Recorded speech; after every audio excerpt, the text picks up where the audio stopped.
Chris Clary, I hope I'm not giving anything up. I mean, Chris Clary is writing a book about Rafa after his wonderful book on Roger. And one thing that I fully expect is this is a really complex guy. And I think people sort of said, oh, he's the Spanish kid who wants to go fishing and play a little golf and life's good. There is a real level of complication to Nadal. And I think we're seeing a glimpse of that now as he, in real time, battles with how to end this glorious career of his.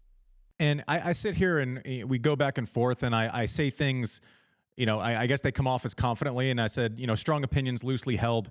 I'm going to tell you what I got wrong about Rafa way back when. Okay. I remember he wins his first French Open, and largely the RPMs and the height he's able to get on the ball, his physical gifts, but wasn't a complete player straight out of the gate, right? It was going to D up, was going to put the ball out of your strike zones, but you were going to get a hit on it. Okay, so the first time he wins the French Open, my old trainer, Doug Spreen, who I spent 250 nights with a year for a decade, he wins the first one, and he goes, this kid's going to win 8 French Opens. And I said, wait a minute, wait. Like, that's an unrealistic prediction. Like, that's a disservice to everyone else on earth. You're automatically just going to give this 17-year-old who at that point is serving 106, you're going to give him 8 French Opens, right? And I was right. He didn't win 8 French Opens. He won 14. But it's just amazing to see. And then also I was one of the dummies. So everyone's like, oh man, if we could just get healthy for the last 3 months. He's 37. I thought he would have a hard time getting to 28 with the way that he plays. So instead of, if we're real tennis fans, and I say that we should all choose to deal in gratitude for what he has given us, right? Like for the time that we have had him, which is frankly longer than any of us dummies thought that he would be able to last. Like him winning 2 Grand Slams 2 years ago, unbelievable thought. Same goes for Roger coming back. Like we're bummed he didn't get his proper goodbye. We had him till he was 40. Like this is an unbelievable thing. We still have Novak playing at a high level at 36 years old. This didn't happen back in the day. So instead of being sad about it, and that was my first reaction. We can choose to have gratitude for what he has given us, what he's given the sport, the stewards that these guys have been throughout their entire careers. I'm going to choose gratitude when looking back on Rafa. Whatever happens, if he doesn't play another sanctioned point for the rest of his life, I want to see that run. I want to see that 91 U.S. Open for him, like Jimmy Connors, right? I want to see that exit. If we don't get it, let's be thankful for what he's given the sport. I'm thankful to have been on the other side of it before, and I've never, ever felt a tennis ball in my life feel the way it feels when he ropes a forehand and it hits your racket and it kind of causes like a delay, like there's an impact. It doesn't shoot off. It is such an impossible decision to make on how to deal with him, especially if you're compromised on one side like I was, right? You know that he has that hook forehand that he can go out and away to your backhand where you're kind of going fishing. That was kind of the first weakness we ever saw in Roger Federer's game. And it was by virtue of this guy being left-handed and him being able to create a spin on the ball that we haven't seen before or since.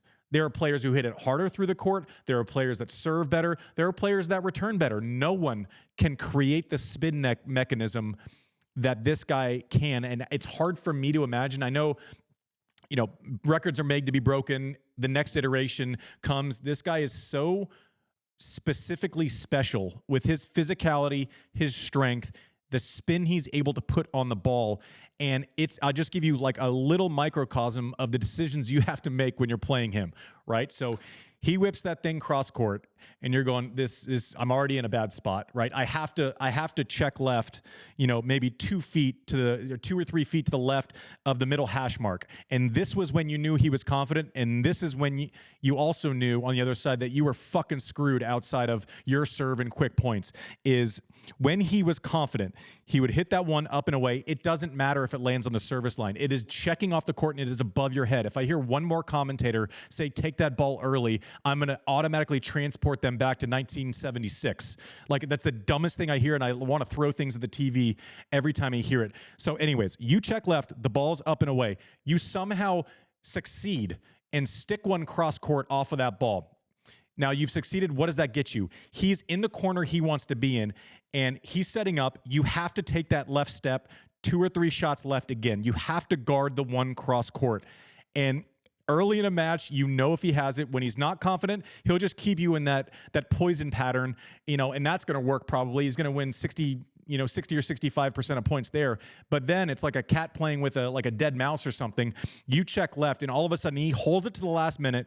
It looks like he's going to hit that ball cross court, and at the last moment he sends it line, and he hits a winner, and it is a winner by 14 feet, and you were not even close to it, and you feel like you did a good job handling the first one. It is an impossible decision to make. As he's progressed, Slice has gotten unbelievable, uses it to switch directions. The backhand pass cross court is probably the best backhand passing shot cross court that we've ever seen, especially on the run. His ability to mix up his serve. Obviously, he likes to can opener with the left hand a lot, but also on big points, he would go flat the other way. Like, it was a constant guessing game. His second serve kicks into your body, moved it around the court, and his volleys, we keep saying they're underrated, but we've said it so much that they're probably just rated at this point. But the way that he's been able to progress as a player, where it used to be kind of D up and be physical, the way that he's come through, stepping in on returns at Wimbledon, just a master class in tennis IQ, and it is an absolutely debilitating day of decision making when he is in full flight. As we look forward, real quick, and I want to wrap the Rafa thing because I know Brad's going to talk for like 8 hours. As we look forward to, I say that lovingly, as we look forward, Monte Carlo, that's the next question. He wants to play there. It's been his most successful clay event outside of Roland Garros. That will be a good tell. If he pulls out of Monte Carlo, we could be in real trouble. Does he want to play Barcelona, right? Does he want to play that tournament again? I would probably say no, right? Madrid, not his best tournament overall because altitude. Guys can actually get at his ball and send it through. Guys can serve a little bit bigger. But obviously he will want to play in Spain if he's healthy at least one more time in his career. Then you get to Rome, probably the best comp for Roland Garros. We'll see. Maybe depends on how deep he goes if and when he plays in Madrid. I would say Monte Carlo and Madrid are probably the 2 priorities on that list. Probably wouldn't hate 2 weeks of treatment and physical therapy or whatever going into Roland Garros if he plays Madrid. Obviously, he will play Roland Garros if he is on one leg. There is no next event. There is no saving yourself from injury. There is no, if he would have felt exactly the same way he felt when he pulled out 2 days ago at Indian Wells, if he feels that before Roland Garros, he will take the court. There is no doubt about that. I hear a lot of chatter about Olympics because it's at Roland Garros. It's like, oh, he wants to play the Olympics, and will he play the Olympics? It's not his choice. Like, I hate to be like the bearer of bad news. So you have to qualify by ranking for the Olympics. There will be multiple Spaniards that qualify with their ranking. Rafa would have to win a couple of big tournaments to get into that conversation where he's like top 40, something like that for automatic entry. Assuming that doesn't happen, the way the wild cards work at the Olympics, it's about country, not about individual. The Olympics are kind of bigger than tennis, right? So they normally go to aspiring nations, maybe a South American wild card from a country that doesn't have a direct entry. I remember a guy from the Ivory Coast played in like 04 in Athens, and he got beat like 0-1. Like, there are players that you never see on tour, and that's kind of the special thing about the Olympics. So it's not just if there's a wild card available, he gets it. It is different. I think people are assuming that his interest in playing the Olympics is super high, right? It's 6 months after Roland Garros. They can't do an individual ceremony at the Olympics, right? It's not as if they can shut down the entire tournament like they can at a Roland Garros and really give him his extended props. So I would be surprised at this point if he played the Olympics unless everything goes perfectly through the clay court season. And even then, is he going to skip Wimbledon, skip the US Open, or he's going to take on that entire workload to finish at the Olympics? The Olympics is a big, big, big if. I think he's going to play Roland Garros even if he has to crawl out there.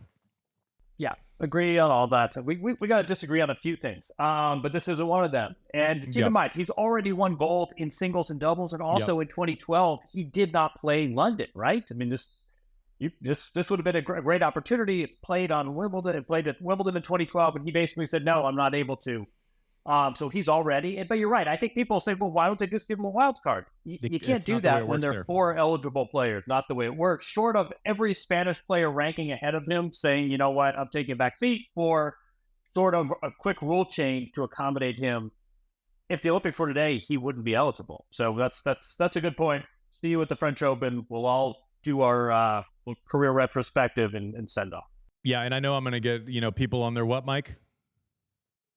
Twitter fingers. They're going to get on and say, oh, yeah, you're crazy. Rafa will get a wild card. Like, you're basing that on feelings. I'm basing this on precedent. I would love for him to get a wild card in the Olympics if he wanted to. It's just not the way that it's ever been done in the history of tennis at the Olympics. It's bigger. It's not as if there's the Roland Garros tournament director deciding who gets the wild cards. It just is a little different, and the separation is interesting. All signs point to Roland Garros.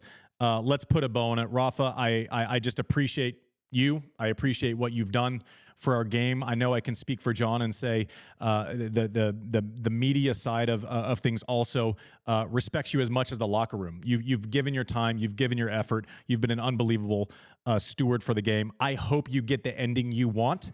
If you don't, we're still full of gratitude. We're here to watch it. If it doesn't happen, it doesn't change everything that you've given to the game.